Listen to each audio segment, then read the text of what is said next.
A powerful vehicle bomb has struck the diplomatic area of the Afghan capital, Kabul, killing at least 49 people and injuring 320.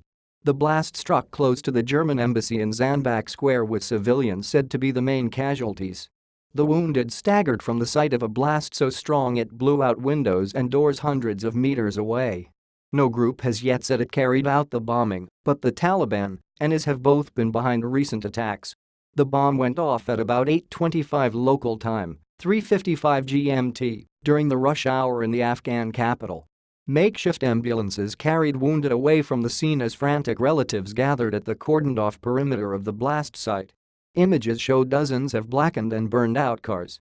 Basir Mujahid, a spokesman for Kabul police, told Reuters news agency the explosion had taken place to the German embassy, but added it was "hard to say what the exact target is."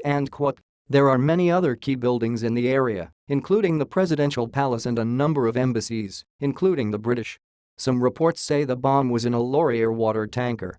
Questions will surely be asked about how an attack could target such a heavily fortified area. The zone is considered the safest in the capital, with 3 meters (10 feet) high blast walls. Initial reports suggest civilians bore the brunt of the casualties. The health ministry said the casualty figures were expected to rise further.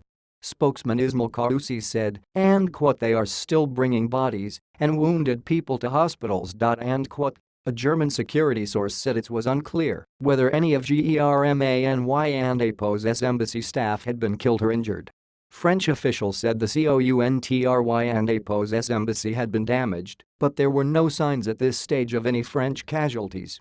INDIA's Foreign Minister Sushma Swaraj said the staff of its embassy, close to the blast, were safe.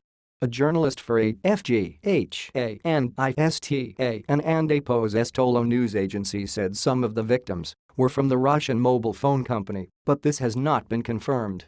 No group has yet said it carried out WEDNVSDAY's attack, but last month the Taliban announced the start of a major spring offensive, saying their main focus would be foreign forces, targeting them with a mix of conventional, guerrilla, insider and suicide attacks.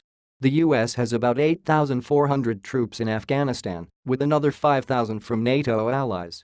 A recent Taliban attack on an Afghan army training compound in the northern city of Mazar-e-Sharif killed at least 135 soldiers and led to the resignation of the defense minister and army chief of staff.